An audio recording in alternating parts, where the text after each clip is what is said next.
भैया, हमने अपनी शक्ति से सारा खेत जोत डाला। हम्पा और टुम्पा को बातें करते हुए ठाकुर के गुप्तचर ने पेड़ के पीछे से देखा तो उसके रोंगटे खड़े हो गए।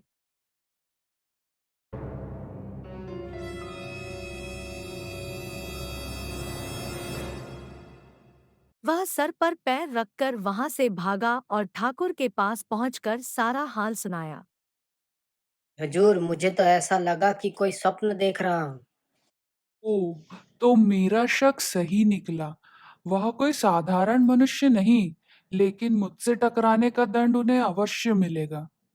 परंतु उनको वश में करने के लिए मुझे जादूगर महाकाल के पास जाना पड़ेगा।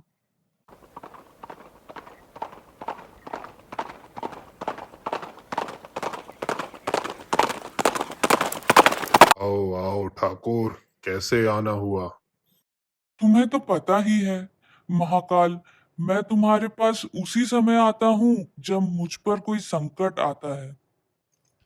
हो, इस बार क्या संकट आ पड़ा? वो दोनों लड़के मेरी हुकूमत के खिलाफ लड़ने का दुस्साहस कर बैठे। क्या, सिर्फ दो बच्चे? तो इसका मतलब तुम और तुम्हारे आदमी निकम्मे हो चुके हैं। दो बच्चों को नहीं संभाल पाते? नहीं महाकाल नहीं, जैसा तुम समझ रहे हो वैसा नहीं है। बात यह है कि वे दोनों बच्चे कोई साधारण बच्चे नहीं है, बल्कि मायावी शक्तियों के स्वामी है। मैं अभी पता लगाता हूँ। ये पता लगाना तुम्हारा काम है महाकाल, तभी तो मैं तुम्हारे पास आया हूँ। स्वाहा। अच्छा, तो ये बालक हैं। अभी इनका असली रूप प्रकट करता हूँ। ओह, तो ये बात है। क्या हुआ महाकाल? सचमुच ये दोनों बालक साधारण नहीं, बल्कि सुल्तानपुर के बाहर बस एक खंडर में रहने वाले भूतों की टोली के प्रेतराज के बेटे बा और टुम्पा हैं। हम्पा टुम्पा है? तुम चिंता मत करो, महाकाल के होते ऐसा नहीं हो सकता। दोनों बालक खत्म होंगे और जरूर होंगे, क्योंकि ये मेरे सबसे बड़े दुश्मन प्रेतराज के बेटे हैं। अगर ये दोनों मेरे काबू में आ गए तो मैं पुराना बदला ले सकता हूँ। दूसरी तरफ हम्पा और टुम्पा अपनी माँ के साथ खाने में व्यस्त थे। Well, this is a pretty good banana. Thakur और महाकाल साथ में हम्पा और टुम्पा के घर की तरफ निकल जाते हैं।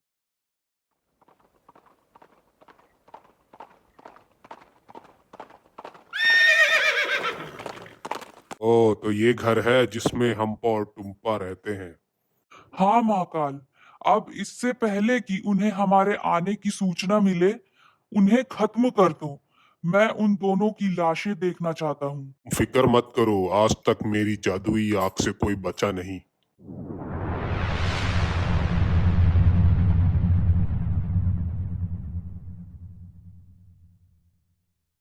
ये क्या है? आग आग आग आग आग आग आग! आग ये क्या है? आग आग आग आग आग आग आग! आग। ये बाहर की तरफ भागो। ओह ठाकुर, इसके साथ यह तांत्रिक सा व्यक्ति, जरूर इसी का काम होगा। इससे भी निपटना होगा।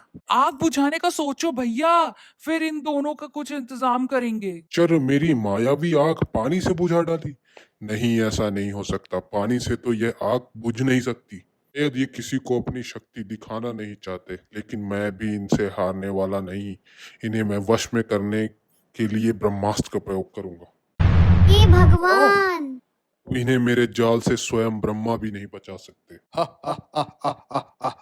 अब तुम मेरी कैद में हो, और अब मैं तुम्हारे पिता से अपना बदला लूंगा।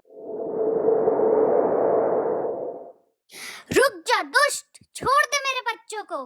बुढ़िया, अब ये कभी वापस नहीं आ सकते। दुष्ट कमीने! एक दिन तू मरेगा और कुत्ते की मौत मरेगा। हमारी शक्ति इसके आगे तुच्छ है। पिताजी ने कैसे संकट में फंसा दिया। अगर ये हमें अपनी गुफा में ले गया तो हमें गुलाम बनने से कोई नहीं रोक सकता। जी, हम घोर संकट में फंसे हैं, हमारी मदद करो।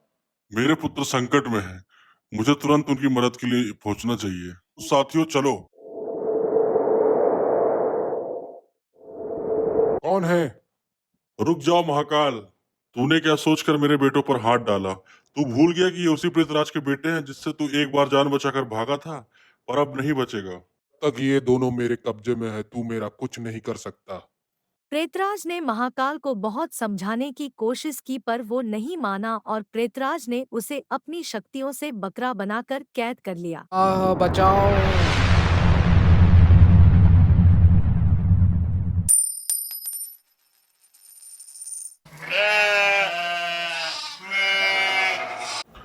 आओ पुत्रों, अब वापस चलें। वैसे तुम्हारा समय समाप्त नहीं हुआ, लेकिन टोली वालों ने तुम्हें माफ कर दिया।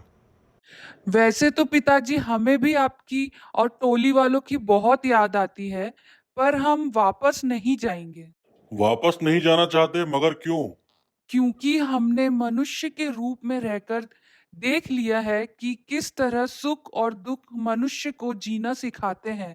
अगर संसार में कोई अच्छा जन्म है तो वह है इंसान का। प्रेतराज ने हम्पा और टुम्पा को सहमति दे दी और हम्पा और टुम्पा ने सभी से माफी मांगी और उनसे मिलने आने का वादा करते हुए अपने माँ के पास चले गए और माँ भी उन्हें देखकर खुश हो गई और फिर कभी न छोड़कर जाने का वादा लिया।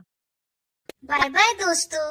और भी भूत की नई नई कहानियाँ सुनने के लिए अफलाटून्स चैनल को सब्सक्राइब करना ना भूलें।